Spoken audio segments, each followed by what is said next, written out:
Part 8, the mental health and well-being saga at the workplace.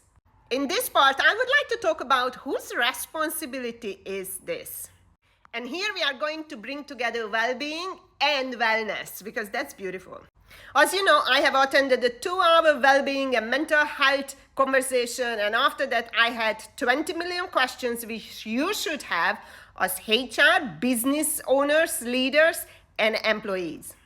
Now, whose responsibility is this? If you are an employer, your only responsibility is to create a pleasant workplace, enough resources, and good leadership. If you have covered these, you don't need to invest and waste money on well-being and mental health initiatives. And as I suggested in my previous video, move completely away from mental health because most people are not qualified and they are causing more harm than good. And I'm kind of serious about that. Now, use the well-being framework to create that pleasant environment, provide resources to your employees, and make sure that they have a really good leadership. The well-being framework will help you to fix the system because it's designed to fix the system. But now let's move on to the individuals where we use the wellness piece.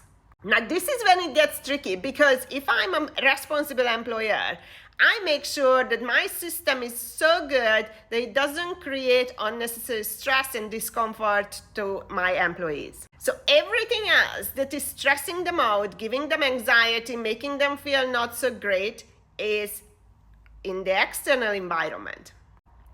Am I responsible for it? Absolutely not. As an employer, you are not responsible for it. But then you would say, if people are happier, then they produce, the productivity goes up. We don't have that number. You yet to show me a company that has managed to produce a financial number from their own company, not a fictional company that we see and we are presented by, that $1 trillion, $1 billion has lost due to mental health. We don't know where it's coming from. These are made up numbers. So it's not a good business case because it might not apply in your company. So you never take a number from, globally this is the data must apply to us. Absolutely not.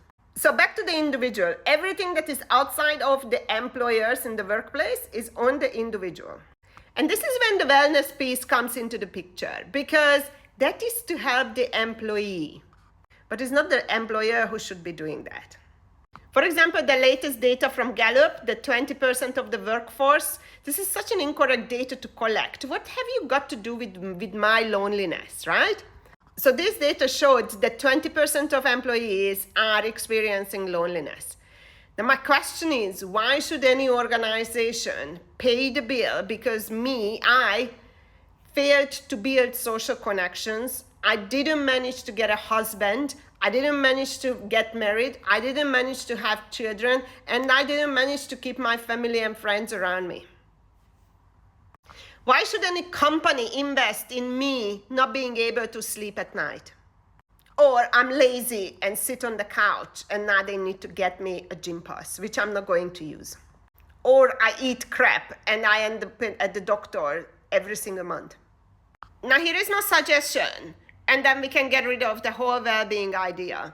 If employers take responsibility for creating a pleasant work environment without the well-being initiative, and employees take responsibility for their own wellness and well-being, everything that is not related to work, we can all move on from this initiative. It doesn't exist.